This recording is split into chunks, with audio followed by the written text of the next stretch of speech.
आज से मणिपुर में डेरा जमाएंगे सीएम सोरेन। चुनावी अभियान की करेंगे शुरुआत। 5 प्रखंडों में सभाओं का किया गया आयोजन।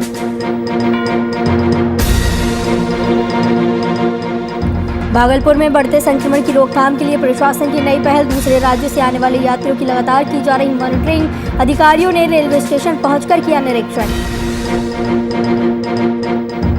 दुमका के बासुकीनाथ धाम में बढ़ते संक्रमण के मद्देनजर जरमुंडी बीडीओ ने चलाया मास्क चेकिंग अभियान। बासुकीनाथ बाजार की दुकानों और होटलों का किया गया निरीक्षण। रांची में 216 दिन बाद पहली बार मिले सबसे ज्यादा 858 संक्रमित। राज्य में बीते दिन एक साथ मिले 1882 पॉजिटिव केस। झारखंड में संक्रमण दर पहुंची 6.58%। नमस्कार, वीआईपी न्यूज में आपका स्वागत है। आपके साथ मैं हूं आस्था श्रीवास्तव। देश में कोरोना संक्रमण एक बार फिर अपने पांव पसार रहा है, लेकिन वहीं इस महामारी को हराने के लिए तैयार की गई कोरोना वैक्सीन की देश के कई राज्यों में जमकर बर्बादी हो रही है। केंद्र सरकार ने इस संबंध में चिंता व्यक्त करते हुए बताया कि भारत में कोविड-19 टीके की औसतन 6.5% खुराक बर्बाद हो रही है। बिहार में कोरोना वैक्सीनेशन किया जा रहा है, लेकिन बिहार में कोरोना की वैक्सीन की बर्बादी की जा रही है। उसमें बिहार भी अव्वल दर्जे में आता है।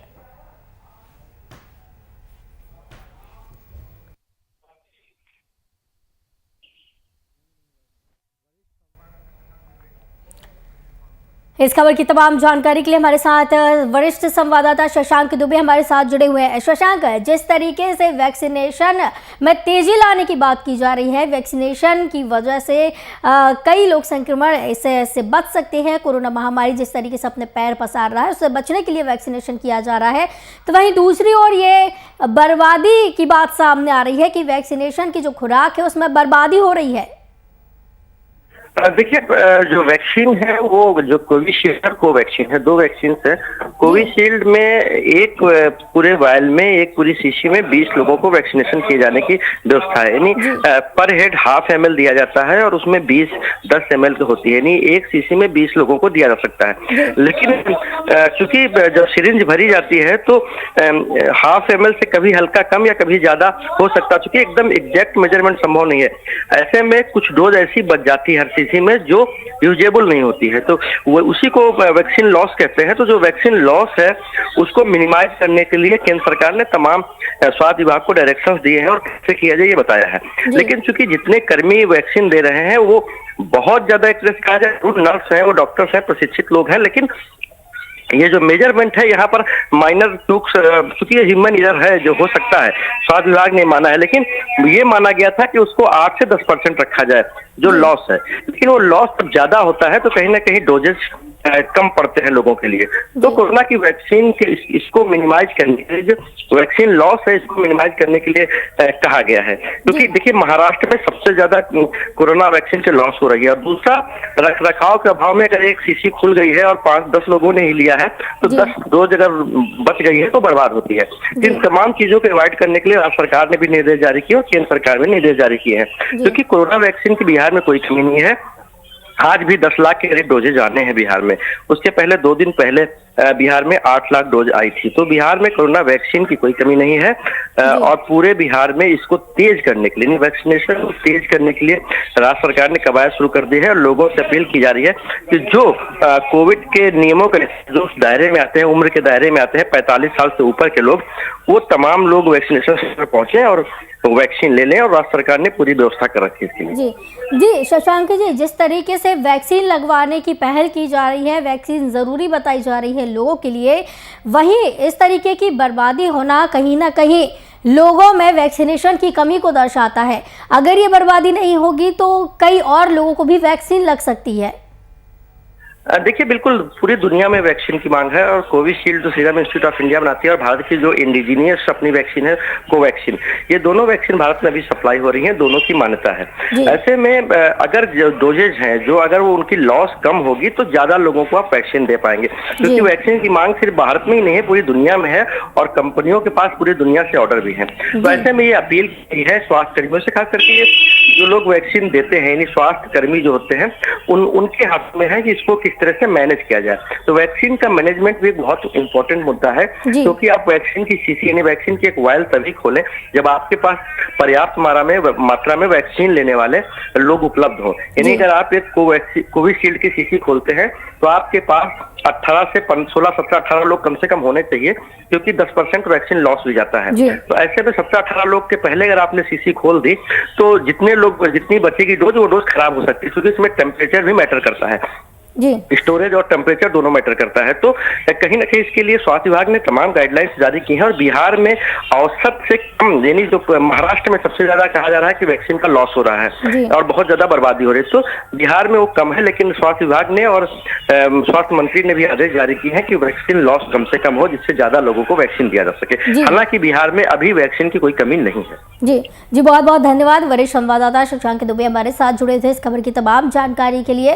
तो लगातार जिस तरीके से बात सामने आ रही है कि वैक्सीन वेस्ट हो रही है, वैक्सीन में कमी आ रही है, तो कहीं ना कहीं अगर ये लापरवाही पर कंट्रोल किया जाता है तो कई ज़्यादा लोगों को वैक्सीन लग सकती है। कोरोना की पहली लहर की तरह फिर से संक्रमण तेजी से बढ़ रहा है। 216 दिन बाद गुरुवार को एक साथ 1882 पॉजिटिव मिले।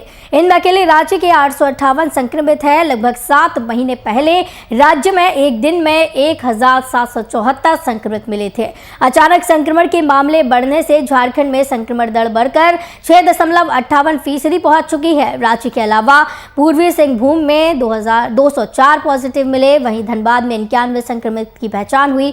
झारखंड में जिस तरह से कोरोना बढ़ रहा है उसको लेकर सरकार में मीटिंगों का दौर चल रहा है। इसी को लेकर बीते दिन पीएम ने सभी राज्य सरकारों के साथ बैठक की और उनके राज्यों के हाल जाने।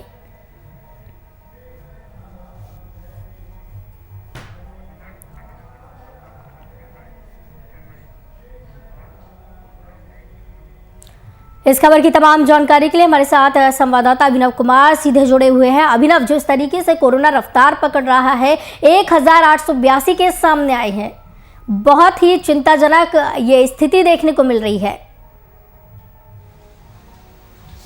बिल्कुल सही कहा आपने आस्था, कि जिस तरीके से आप देखेंगे कि कोरोना के जो केसेस है वो लगातार बढ़ रहे हैं और राज्य में स्थिति अब बन पड़ी है कि 1000 से ज़्यादा अब केसेस आने लग रहे हैं। तो कहीं ना कहीं यह बिल्कुल चिंता का विषय बना हुआ है कि आखिर कैसे जो है कोरोना के जो केसेस लगातार बढ़ते जा रहे हैं।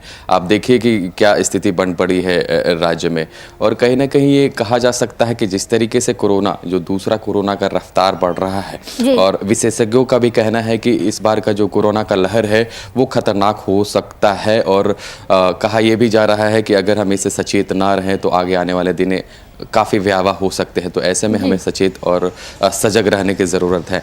आप देखिए कि लगातार अगर हम झारखंड की बात करें तो मीटिंगों का दौर चल रहा है। आपदा प्रबंधन की बैठक हुई, मुख्यमंत्री ने की अध्यक्षता में यह बैठक हुई, कई दिशा निर्देश भी दिए गए। और अगर हम झारखंड की बात करें तो रात के 8 बजे से सुबह 6 बजे तक जो है जो संस्थानें हैं वो बंद रहेंगी, व्यवसायिक संस्थानें हो, कई जो दुकानें हैं वो बंद रहेंगी। और इसके अलावा कई और दिशा निर्देश दिए, चाहे हम स्कूल की बात कर ले, कॉलेज की बात कर ले, इसके अलावा और कई सारी चीज़ें हैं वो बंद रखने की बात कही गई है। तो प्रशासन, अगर हम बात करें, प्रशासन अपने तरीके से बिल्कुल अलर्ट मोड में है।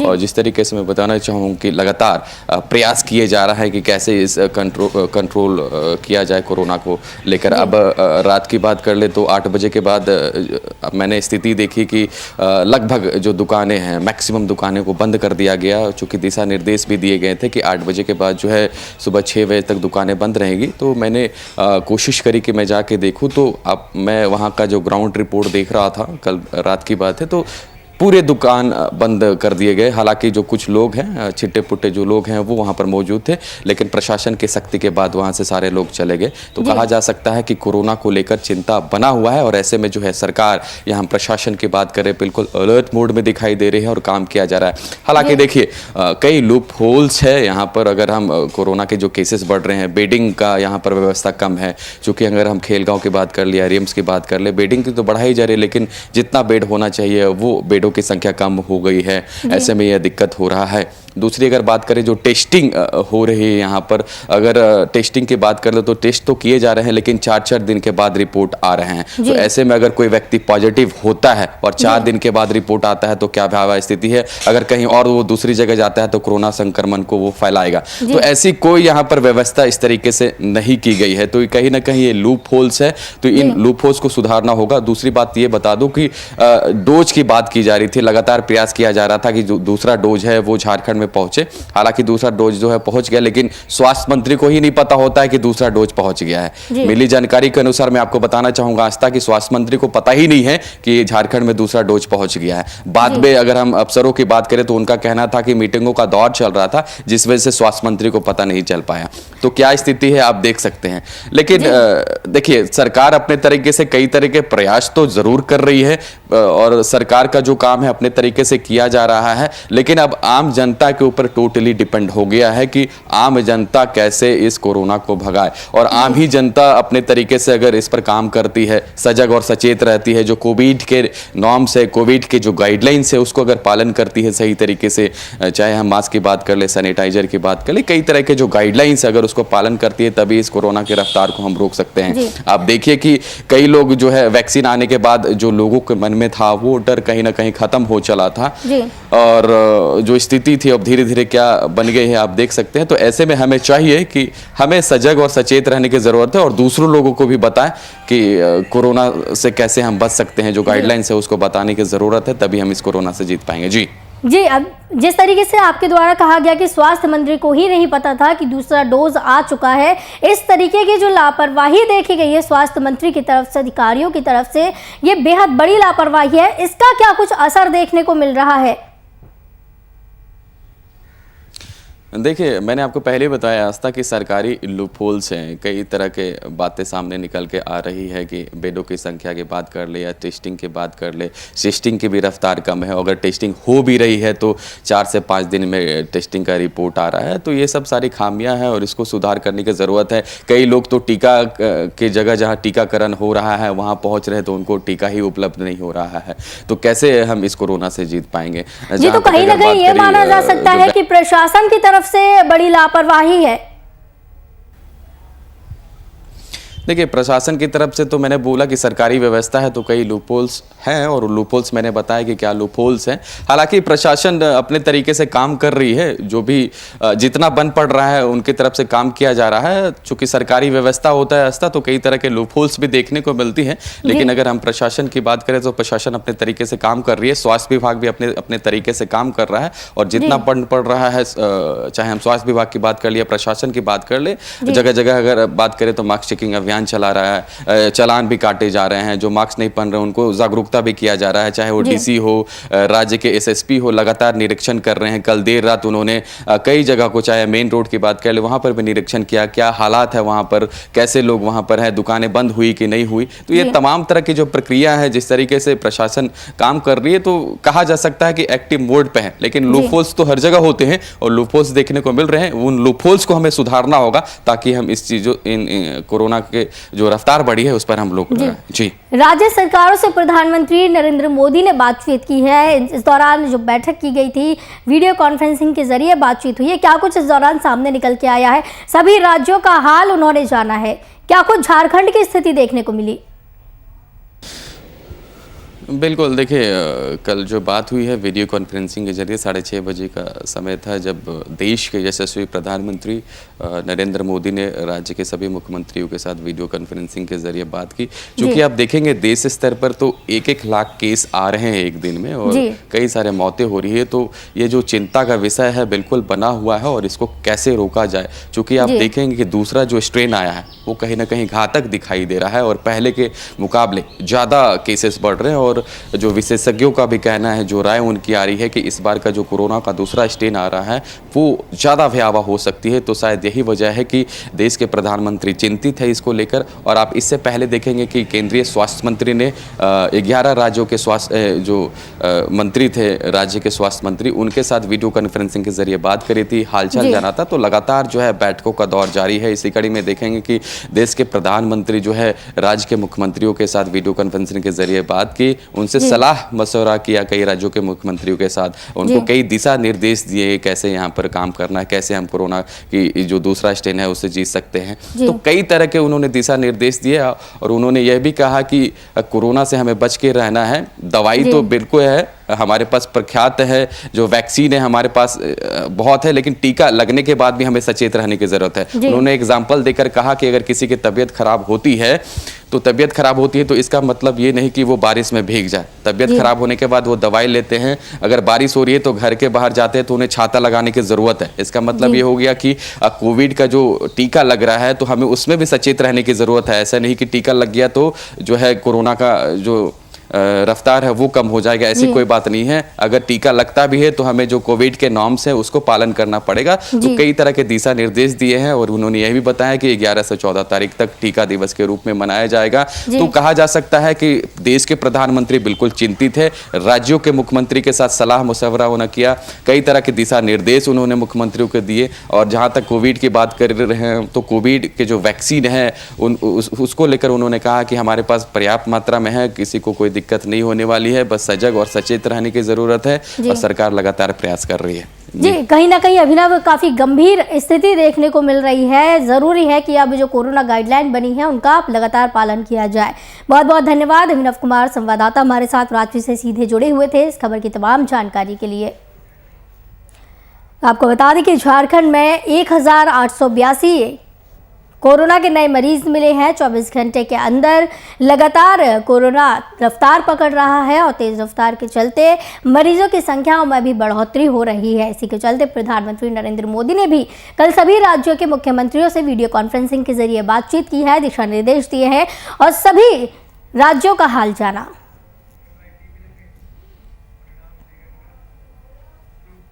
दुमका के बासुकीनाथ धाम में कोरोना के बढ़ते मामलों को देखते हुए जरमुंडी बीडीओ फुलेश्वर मुर्मू ने बाबा बासुकीनाथ धाम में मास्क चेकिंग अभियान चलाया। वहीं अभियान के तहत बासुकीनाथ बाजार की सारी दुकानों और होटलों का निरीक्षण किया। जो दुकानदार मास्क उपयोग नहीं कर रहे थे उनसे फाइन भी लिया गया।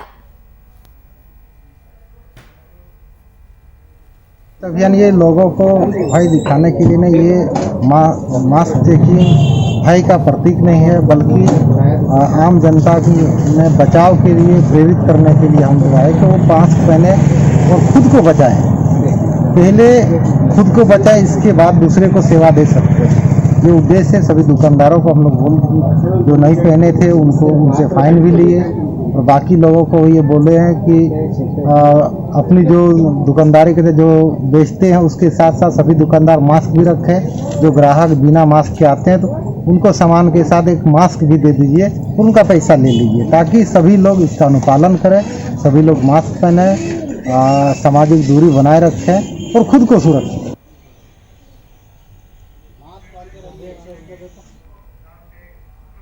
रांची में कोरोना संक्रमण की दूसरी लहर बेकाबू होती जा रही है। संक्रमण की रफ्तार पर ब्रेक लगाने के लिए सरकार ने रात 8 बजे तक ही दुकानें खोलने की अनुमति दी। इसका असर बीती रात देखने को मिला। मुख्य सड़कों से लेकर गली मोहल्लों की दुकानों के शटर रात 8 बजे से पहले ही गिरने लगे। सरकार के निर्देश का पालन कराने उपायुक्त एसएसपी समेत कई पुलिस पदाधिकारी अब पुलिस बल रांची की सड़कों पर उतरे और लोगों से सरकार के निर्देश का पालन करने की अपील की है। तो वहीं इस दौरान डीसी और एसपी ने खुद कई दुकानों में जाकर दुकानों का शटर गिरवाया। बता दें कि रात 8 बजे तक ही दुकानें खोलने की अनुमति दी गई है। लगातार कोरोना में लगातार बढ़ोतरी हो रही है, नए नए मरीज सामने आ रहे हैं। रात 8 बजे तक ही दुकानें खोलने की अनुमति दी गई है। 1882 मरीज झारखंड में देखने को मिले हैं बीते 24 घंटे में। इसी के चलते गाइडलाइन का पालन करने की अपील की जा रही है और लगातार संक्रमण की दूसरी लहर बेकाबू होती जा रही है और मरीज लगातार बढ़ते जा रहे हैं, मरीजों के आंकड़े बढ़ते जा रहे हैं, जिसके चलते चिंताजनक स्थिति बनी हुई है और नाइट कर्फ्यू लगा दिया गया है।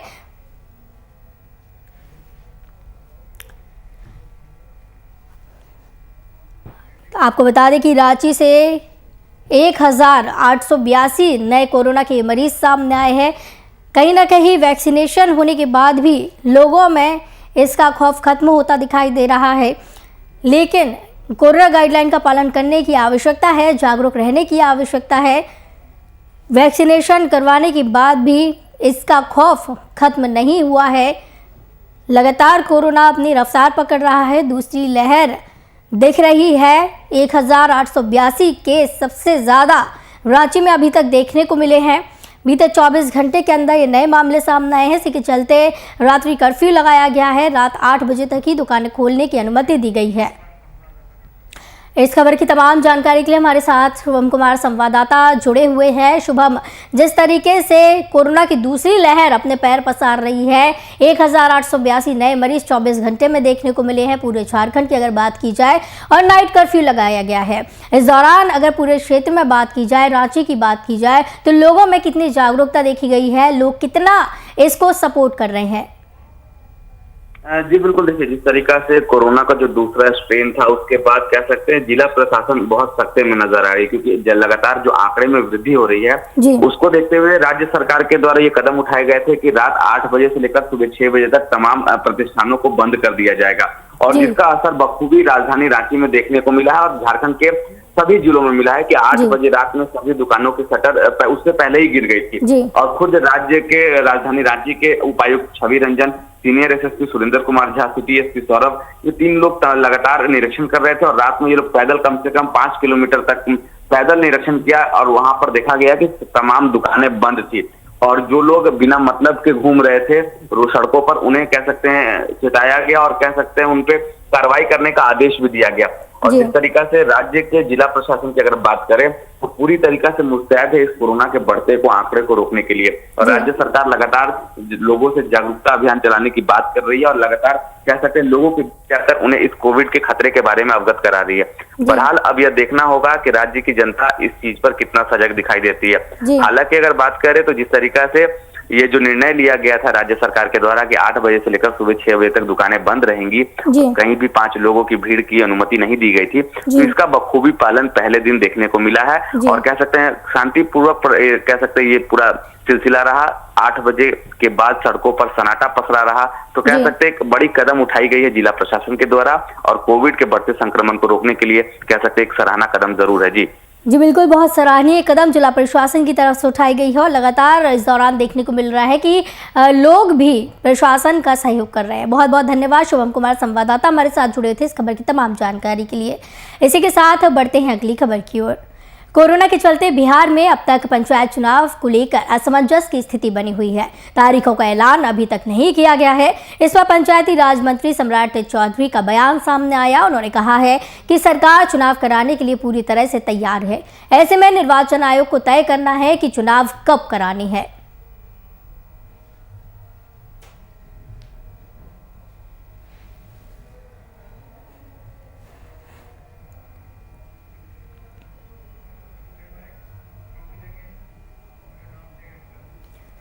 प्रदेश में मधुपुर उपचुनाव है, और इस विधानसभा सीट को जीतने के लिए प्रदेश की राजनीतिक पार्टियां लगातार अपनी चाल चल रही है। इसी कड़ी में बीजेपी प्रदेश अध्यक्ष ने हेमंत सरकार को घेरते हुए सरकार पर वादा खिलाफी का आरोप लगाया। उन्होंने कई मुद्दों को लेकर सरकार को घेरा और सरकार के खिलाफ आंदोलन कर रहे अलग अलग क्षेत्रों के लोगों से मधुपुर उपचुनाव में भाजपा को वोट देने का आग्रह किया।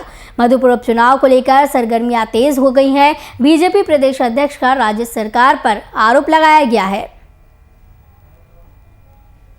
शिक्षकों से आपने वादा किया था, होमगार्ड के जवानों से आपने वादा किया था, हाई स्कूल के जो नवनियुक्त शिक्षक हैं उनसे आपने वादा किया था, संविदा पर काम करने वाले कर्मचारियों से वादा किया था। वादे की बात आपको हम ध्यान में इसलिए दिला रहे हैं कि काठ की हाड़ी एक बार चलती है, बार बार नहीं चलती है। मुख्यमंत्री जी, मैं आग्रह, निवेदन और करबद्ध प्रार्थना करना चाहता हूं पंचायत सचिव के अभ्यर्थियों से, पारा शिक्षकों से, होमगार्ड के जवानों से, हाई स्कूल के शिक्षकों से एवं संविदा पर काम करने वाले लोगों पर, जिन पर आज आफत आई हुई है, और आफत इसलिए आई हुई है कि ये सरकार निकम्मी सरकार है। इसलिए मधुपुर में उपचुनाव हो रहा है 17 अप्रैल को। उस दिन आप जन जागरण अभियान चलाइए।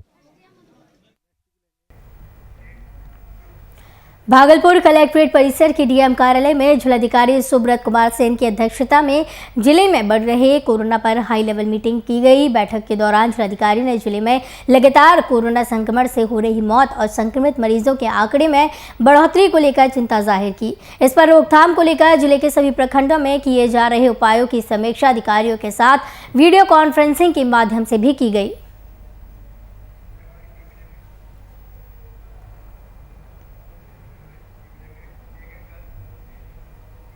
गिरिडीह में भी सरकार के निर्देश के अनुसार लगातार बढ़ते कोरोना संकट को देखते हुए बीती रात 8 बजे से नाइट कर्फ्यू शुरू कर दिया गया। इसे लेकर उपायुक्त राहुल कुमार सिन्हा, पुलिस अधीक्षक अमित रेणु, एसडीएम प्रेरणा दीक्षित समेत पुलिस पदाधिकारियों ने बड़ी संख्या में पुलिस बल के साथ गिरिडीह शहर में फ्लैग मार्च निकाला। बीती रात 8:30 बजे निकाले गए इस फ्लैग मार्च के दौरान सभी दुकानें बंद कराई गई और रात में किसी को भी घर से बाहर नहीं निकलने की सलाह दी गई। फ्लैग मार्च में बड़ी संख्या में पुलिस बल के जवान भी शामिल हुए। सभी बाज़ार के दुकान, मॉल, रेस्टोरेंट, होटल्स इन सभी को 8 बजे के बाद बंद रखने का निर्देश है। इस आलोक में धारा 144 निषेधाज्ञा पूरे ज़िले में लगा दी गई है। 4 से अधिक लोगों का एक जगह पे अननेसेसरी जमावड़ा नहीं होगा, कोई इंडोर आउटडोर कॉम्प्लिकेशंस नहीं होंगे। शादी और अंतिम संस्कार के मामलों में ही छूट है 250 लोगों की। जितने भी स्कूल, कॉलेजेस और एजुकेशन इंस्टीट्यूट हैं सभी बंद रहेंगे और दिशा निर्देश का अनुपालन पूरे ज़िले भर में हो जाए, इस हेतु सभी जगहों पर फ्लैग मार्च निकाला जा रहा है। क्लियर कट बताया गया है कि कौन कौन सी एक्टिविटीज़ परमिटेड हैं, कौन सी एक्टिविटीज़ परमिटेड नहीं हैं। खास करके 8 बजे शाम से लेकर सुबह 6 बजे तक जो इसमें रोक लगाए गए हैं, जिन जिन दुकानों को बंद करने का आदेश दिया गया है, एसेंशियल सर्विसेज को छोड़कर उसका अनुपालन कराया जा रहा है। इसमें पुलिस फोर्स जो है वो पूरी तरीके से जिला प्रशासन के साथ मिलकर काम करेगी। जो भी इसमें उल्लंघन करता हुआ पाया जाएगा उसके ऊपर कार्रवाई। वीआईपी न्यूज़ की बुलेटिन में फिलहाल इतना ही। मुझे दीजिए इजाजत। नमस्कार।